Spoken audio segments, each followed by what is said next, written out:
Welcome to Mahood Life. I'm Julie. This is Reading Through the Bible in a Year. We're reading through the Chronological Bible this year. We are still in the 17 days of reading about the laws of Moses. Today we're on the general welfare laws, so grab your beverage this morning. Everybody's got to have a beverage. My mug of the hour is this mug.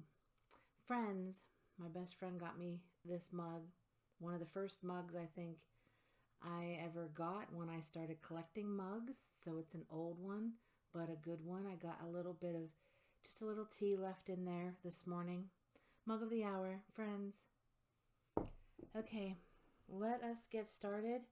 General welfare laws. It begins with a commentary, short little commentary. One feature of the laws of Moses, which sets them apart from the laws of non-theocratic nations, is the attention given to protection of the weak, the poor, and the stranger. For example, a common provision throughout the Code is that, for the most part, each law is applicable to citizens and non-citizens alike. There is in this a reminder that the Israelites themselves were once persecuted as foreigners in the land of Egypt. In addition to the general principles of fairness and equal protection found throughout all the laws, there are various specific laws calling for acts of benevolence, special respect for particular persons, and care for human and animal life. Okay, requirements for benevolence. When you reap the harvest of your land, do not reap to the very edges of your field or gather the gleanings of your harvest. Do not go over your vineyard a second time or pick up the grapes that have fallen. Leave them for the poor and the alien. I am the Lord your God. When you are harvesting in your field and you overlook a sheaf, do not go back to get it. Leave it for the alien, the fatherless, and the widow, so that the Lord your God may bless you in all the work of your hands. When you beat the olives from your trees, do not go over the branches a second time. Leave what remains for the alien, the fatherless, and the widow. When you harvest the grapes in your vineyard, do not go over the vines again. Leave what remains for the alien, the fatherless, and the widow. Remember that you were slaves in Egypt. That is why I command you to do this. If you enter your neighbor's vineyard, you may eat all the grapes you want, but do not put any in your basket.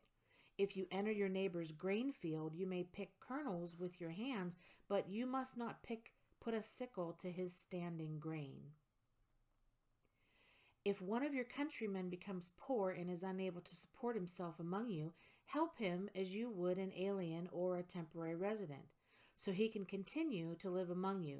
Do not take interest of any kind from him, but fear your God, so that your countrymen may continue to live among you.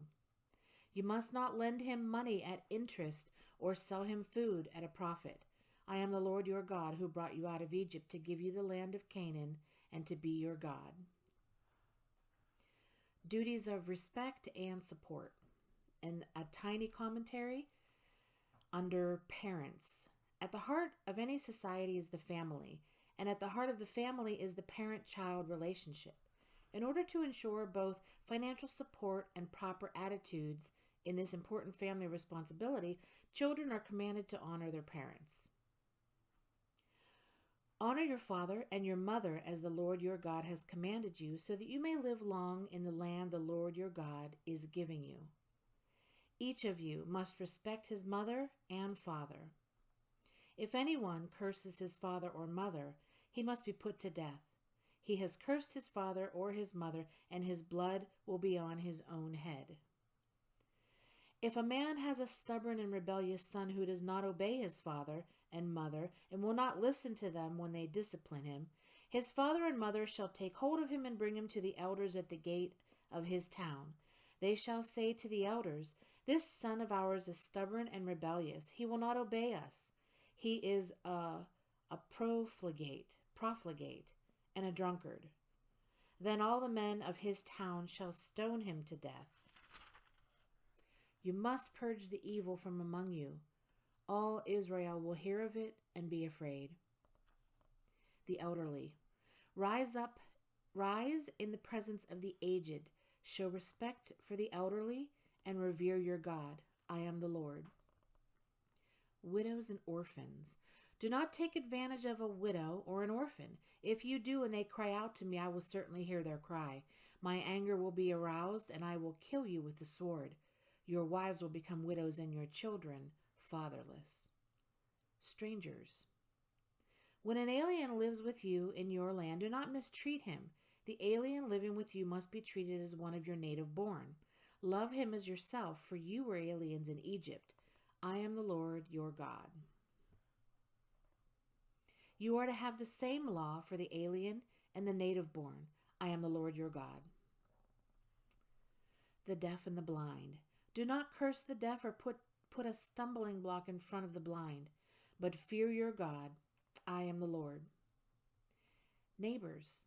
Do not go about spreading slander among your people. Do not do anything that endangers your neighbor's life. I am the Lord. Do not hate your brother in your heart. Rebuke your neighbor frankly so that you will not share in his guilt. Do not seek revenge or bear a grudge against one of your people, but love your neighbor as yourself.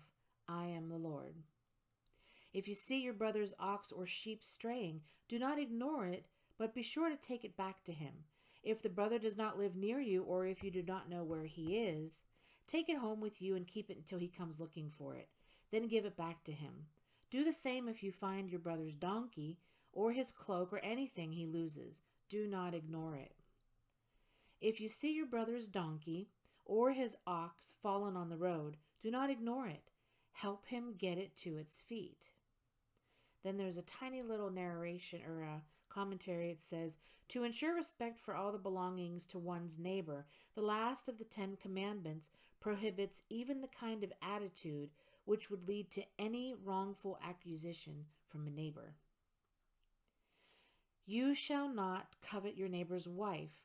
You shall not set your desire on your neighbor's house or land, his manservant or maidservant, his ox or donkey, or anything that belongs to your neighbor. Treatment of animals. Do not muzzle an ox while it is treading out the grain.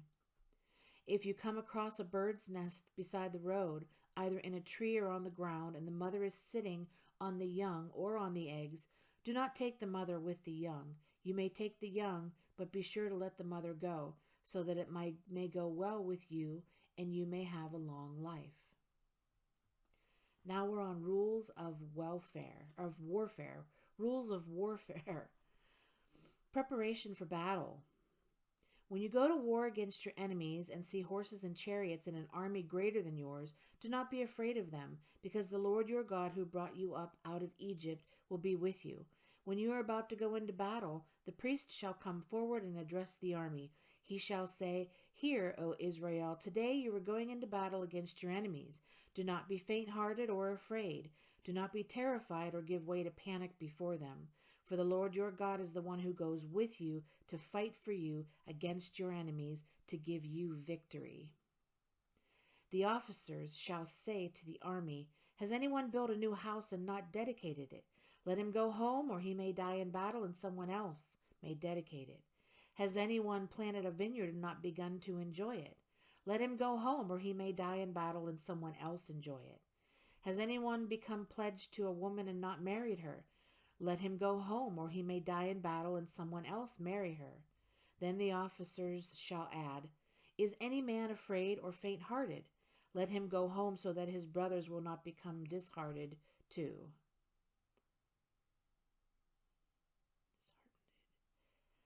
When the officers have finished speaking to the army, they shall appoint commanders over it.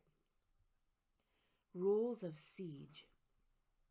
When you march up to attack a city, make its people an offer of peace. If they accept and open their gates, all the people in it shall be subject to forced labor and shall work for you. If they refuse to make peace and they engage you in battle, lay siege to that city. When the Lord your God delivers it into your hand, put to the sword all the men in it. As for the women, the children, the livestock, and everything else in the city, you may take these as plunder for yourselves, and you may use the plunder the Lord your God gives you from your enemies. This is how you are to treat all the cities that are at a distance from you and do not belong to the nations nearby. However, in the cities of the nations of the Lord your God is giving you as an inheritance, do not leave alive anything that breathes. Completely destroy them. The Hittites, the Amorites, Canaanites, Perizzites, Hivites, and Jebusites, as the Lord your God has commanded you. Otherwise, they will teach you to follow all the detestable things they do in worshiping their gods, and you will sin against the Lord your God. When you lay siege to a city for a long time, fighting against it to capture it, do not destroy its trees by putting an axe to them, because you can eat their fruit. Do not cut them down. Are the trees of the field people that you would besiege them? However, you may cut down trees that you know are not fruit trees and use them to build siege works until the city at war with you falls. Camp regulations. When you are encamped against your enemies, keep away from everything impure. If one of your men is unclean because of a nocturnal emission, he is to go outside the camp and stay there. But as evening approaches, he is to wash himself, and at sunset he may return to the camp. Designate a place outside the camp where you can go to relieve yourself. As part of your equipment, have something to dig with, and when you relieve yourself, dig a hole and cover up your excrement. For the Lord your God moves about in your camp to protect you and to deliver your enemies to you. Your camp must be holy, so that he will not see among you anything indecent and turn away from you. Then it says soldiers in marriage. They're exempt from service, and marrying captives. Those are in parentheses, and there's nothing else written about them.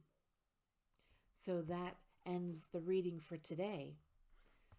Thank you so much for joining me here on Mahood Life.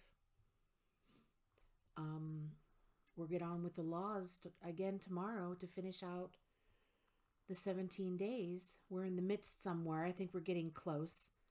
I hope you'll join me again tomorrow. Have a blessed day.